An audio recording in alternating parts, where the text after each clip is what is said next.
awareness lecture. Men must read. Gentlemen, I am here to speak with you on prostate. The topic is misleading. Is prostate strictly for men? Yes, only men have prostate and only men are 20 years, but the healthcare enlightenment is for everyone. There is no woman who does not know a man 40 years and above, father, uncle, brother, son, friend, neighbor, colleague.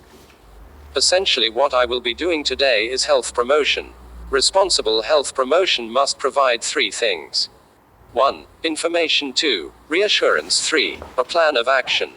Let me start with a background on prostate health. Everyone has a pair of kidneys.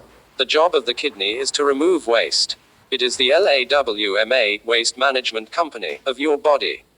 Every day your blood passes through the kidney several times to be filtered. As the blood is filtered, urine is formed and stored in a temporary storage tank called the urinary bladder. If there were to be no urinary bladder, as a man walks on the road, urine will be dropping. Now think of the plumbing work in your house. Think of the urinary bladder as the overhead storage tank. From the storage tank, a good plumber will run pipes to other parts of the house, including the kitchen. God in his wisdom ran pipes from our urinary bladder to the tip of the penis. The pipe is called the urethra. Just below the bladder and surrounding the urethra is a little organ called the prostate gland. The prostate gland is the size of a walnut and weighs about 20 grams. Its job is to make the seminal fluid, which is stored in the seminal vesicle.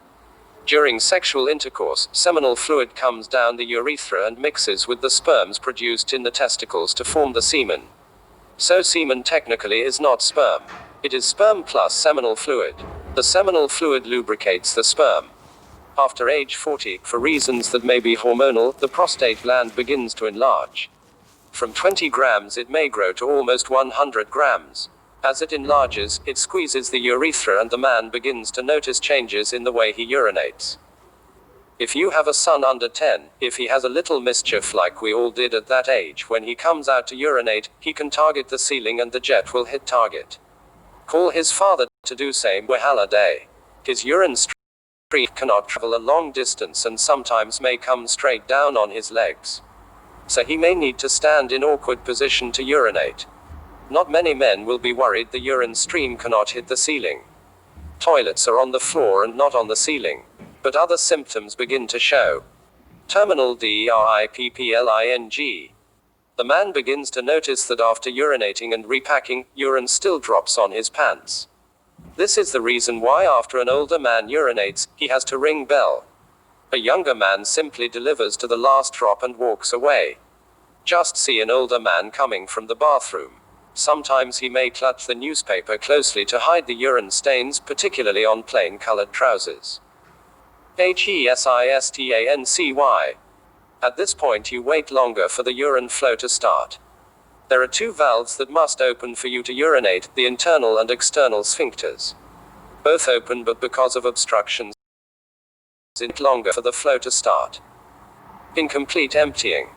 You have this feeling immediately after urinating that there is still something left. As all these things happen, the bladder begins to work harder to compensate for the obstruction in the urethra. The frequency of urination goes up. Urgency sets in. Sometimes you have to practically run into the toilet. Nocturia also becomes common. You wake up more than 2 times at night to urinate. Your wife begins to complain. Men being men may not talk to anyone even at this point.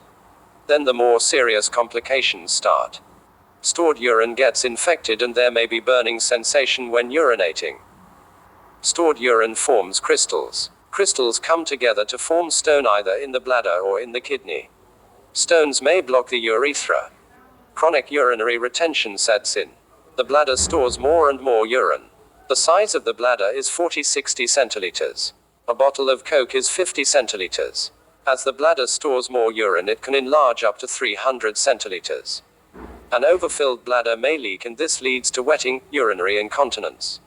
Also, the volume may put pressure on the kidney and may lead to kidney damage. What may likely bring the man to hospital is acute urinary retention. He wakes up one day and he is not able to pass urine. Everything I have described above is associated with prostate enlargement, technically called benign prostate hyperplasia.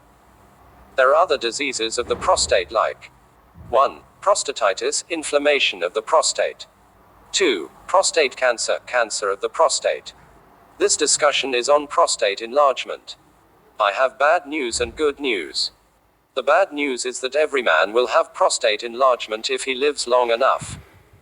The good news is that there are lifestyle changes that can help the man after 40 to maintain optimum prostate health. Nutrition. Look at what you eat. 33% of all cancers, according to the US National Cancer Institute, is related to what we eat. Red meat every day triples your chances of prostate disease. Milk every day doubles your risk. Not taking fruits, vegetables daily quadruples your risk. Tomatoes are very good for men. If that is the only thing your wife can present in the evening, eat it with joy. It has loads of lycopene. Lycopene is the most potent natural antioxidant. Foods that are rich in zinc are also good for men. We recommend pumpkin seeds, ugbogalu. Zinc is about the most essential element for male sexuality and fertility.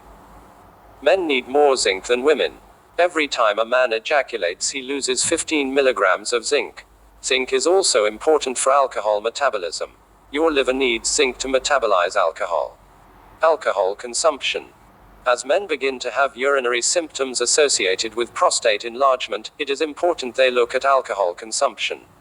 More fluid in means more fluid out. Drink less. Drink slowly. Exercise. Exercise helps build the muscle tone. Every man should exercise. Men over 40 should avoid high-impact exercise like jogging. It puts pressure on the knees. Cycling is bad news for the prostate. We recommend brisk walking. Sitting. When we sit, 2/3 of our weight rests on the pelvic bones.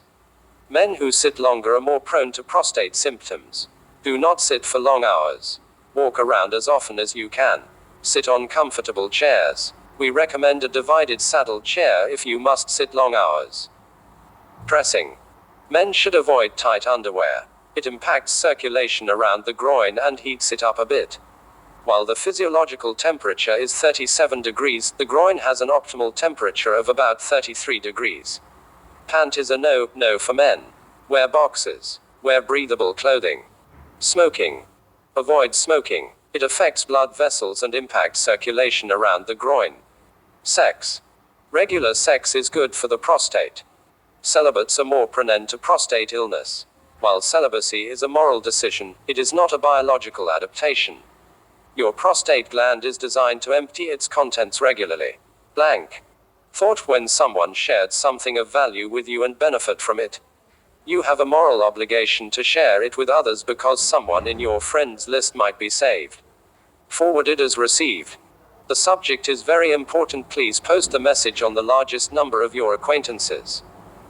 Pieces of lemon in a glass of hot water can save you for the rest of your life, says Professor Chen Horan, chief executive of the Beijing Military Hospital.